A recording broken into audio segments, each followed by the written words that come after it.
नमस्कार. मी डॉक्टर व्यंकटेश काळूराम मदनुरे, पानसरे महाविद्यालय अर्जापूर येथे अर्थशास्त्र विभाग प्रमुख म्हणून कार्यरत आहे. आपल्या अर्थशास्त्राचा BA तृतीय वर्षाचा पेपर भारतीय अर्थव्यवस्था या पेपरची किंवा या पेपरच्या अभ्यासक्रमाची ओळख आपल्याला करून घ्यायची मित्रांनो. तर भारतीय अर्थव्यवस्था हा पेपर सत्र 5व्या साठी आहे, म्हणजेच 5व्या सेमिस्टर साठी आहे. भारतीय अर्थव्यवस्था हा पेपर 10वा मानला जातो. मित्रांनो, प्रस्तुत पेपर मध्ये आपल्याला एकूण 3 घटक अभ्यासायचे, 3 युनिट अभ्यासायचे. म्हणजे भारतीय अर्थव्यवस्थेचा सिलेबस किंवा अभ्यासक्रम हा 3 घटकामध्ये विभाजित करण्यात आलेला आहे. त्याचा सविस्तर आढावा आपण इथे घेणार आहोत. त्यातला पहिला घटक आहे अर्थव्यवस्थेचे स्वरूप. अर्थव्यवस्थेच्या स्वरूपामध्ये आपल्याला पाहायचंय नेमकं अर्थव्यवस्था म्हणजे काय, अर्थव्यवस्थेचा अर्थ. पहा, या शब्दामध्येच अर्थ आणि व्यवस्था असे 2 शब्द जुळलेले आहेत. अर्थ म्हणजे काय आणि व्यवस्था म्हणजे काय, आणि त्या दोन्हींना एकत्र केल्यानंतर एक सिस्टीम तयार होते. त्याचा सविस्तर आढावा आपल्याला प्रस्तुत घटकामध्ये पाहायचा आहे. त्यानंतर आपल्याला पाहायचंय अर्थव्यवस्थेचे वेगवेगळे प्रकार, जसे भांडवलशाही अर्थव्यवस्था, साम्यवादी अर्थव्यवस्था, मिश्र अर्थव्यवस्था, बंद अर्थव्यवस्था आणि खुली अर्थव्यवस्था असे अर्थव्यवस्थेचे प्रकार पाडले जातात. मग भांडवलशाही अर्थव्यवस्था म्हणजे काय? भांडवलशाही अर्थव्यवस्थेमध्ये ही अर्थाबाबतची व्यवस्था कशी असते किंवा आर्थिक प्रक्रिया कशा घडून येत असतात. तसेच साम्यवादी अर्थव्यवस्था म्हणजे काय? साम्यवादी अर्थव्यवस्थेमध्ये आर्थिक क्रिया आणि प्रक्रिया कशा घडून येत असतात. त्या आर्थिक क्रिया आणि प्रक्रिया घडून येण्यासाठी कोणकोणते घटक जबाबदार असतात याचा आढावा आपल्याला घ्यायचा आहे. त्यानंतर आहे मिश्र अर्थव्यवस्था. भांडवलशाही अर्थव्यवस्थेचे काही घटक आणि साम्यवादी अर्थव्यवस्थेचे काही घटक ह्या दोन्हींचं मिश्रण म्हणजे मिश्र अर्थव्यवस्था. त्यानंतर बंद अर्थव्यवस्था आणि खुली अर्थव्यवस्था याचा सविस्तर आढावा आपल्याला प्रस्तुत प्रकरणामध्ये घ्यायचा आहे. त्यानंतर आपल्याला अभ्यासायचं आहे भारतीय अर्थव्यवस्थेचे स्वरूप व भारतीय अर्थव्यवस्थेसमोर असलेली आव्हाने.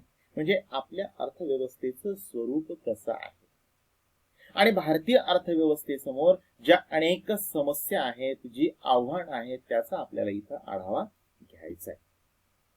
जसं लोकसंख्या भारतातलं एक प्रमुख समस्या किंवा एक महत्वाची समस्या म्हणून मानलं जाते, वाढती लोकसंख्या.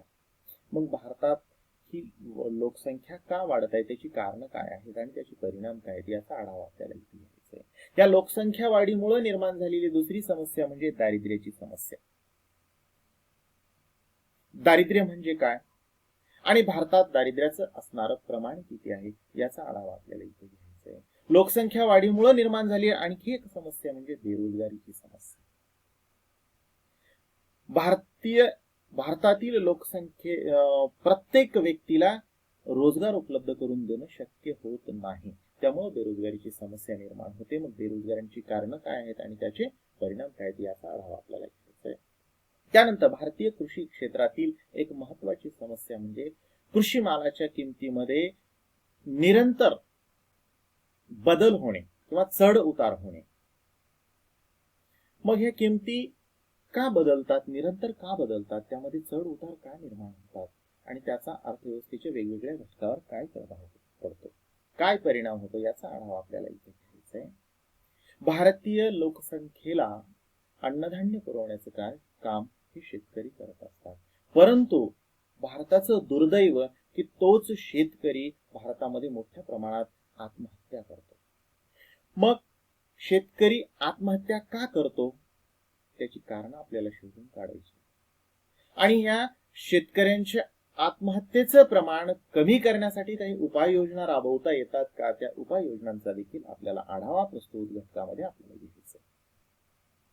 त्यानंतर आहे भारतीय अर्थव्यवस्थेतील कृषी व उद्योग क्षेत्राची भूमिका. भारतीय अर्थव्यवस्थेच्या विकासामध्ये कृषी क्षेत्राचं काय भूमिका आहे, काय महत्व आहे कृषी क्षेत्राचं आणि तसेच उद्योग क्षेत्राची, ह्या दोन्ही क्षेत्राची भारतीय अर्थव्यवस्थेच्या विकासातील भूमिका किंवा महत्व आपल्याला प्रस्तुत घटकामध्ये पाहायचं. त्यानंतर पहिल्या घटकातला शेवटचा मुद्दा आहे मानव विकास निर्देशांक. अर्थव्यवस्थेच्या विकासाचं मापन करण्याचं साधन म्हणजे मानव विकास निर्देशांक. मित्रांनो, मानव विकास निर्देशांकाच्या सहाय्यानं कोणती अर्थव्यवस्था किती प्रमाणात विकसित झालेली आहे हे आपल्याला समजू शकतं. मग या मानव विकास निर्देशांकाची संकल्पना काय आणि मानव विकास निर्देशांकाचं मापन करत असताना कोणकोणत्या घटक इथं वापरले जातात, कोणकोणत्या घटकांच्या सहाय्यानं मानव विकास निर्देशांक हा तयार केला जातो, याचा आढावा आपल्याला या प्रस्तुत प्रकरणामध्ये घ्यायचा आहे. त्यानंतर घेऊया आपण दुसरा घटक, आर्थिक नियोजन आणि पायाभूत सुविधा. यात आपल्याला पाहायचंय नेमकं आर्थिक नियोजन म्हणजे काय, आर्थिक नियोजन कशाला म्हटलं जातं, आर्थिक नियोजनाचा नेमका अर्थ काय, यासाठी आपल्याला वेगवेगळ्या तज्ञांच्या व्याख्या पाहाव्या लागतील. मग आर्थिक नियोजन का मांडलं जातं, आर्थिक नियोजनाची आवश्यकता काय आहे, याचा देखील आढावा घ्यायचा आहे. आर्थिक नियोजन मांडत असताना डोळ्यासमोर काही उद्दिष्टे ठेवली जातात. त्या उद्दिष्टांना लक्षात घेऊन आर्थिक नियोजन आखलं जातं. ती उद्दिष्टे कोणकोणती असतात ती आपल्याला प्रस्तुत घटकामध्ये पाहायचे.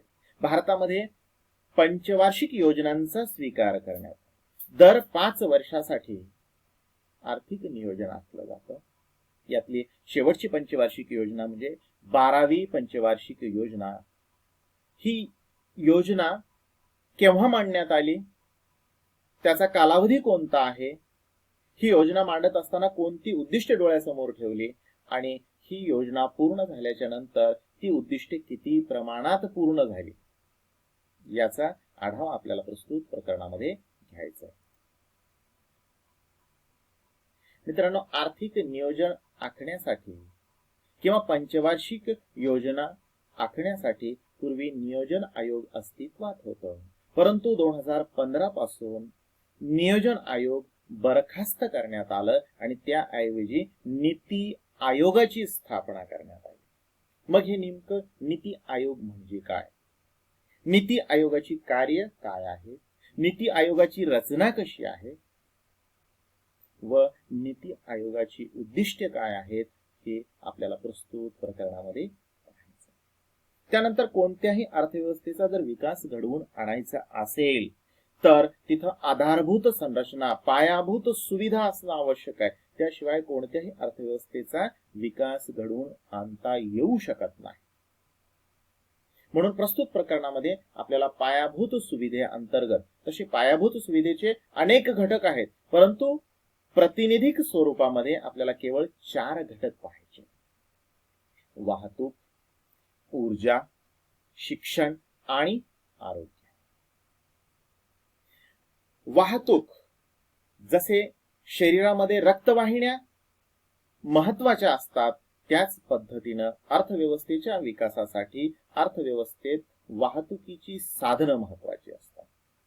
भारतात 4 प्रकारची वाहतुकीची साधनं आहेत: रस्ते मार्ग, रेल्वे मार्ग, जलवाहतूक आणि हवाई वाहतूक.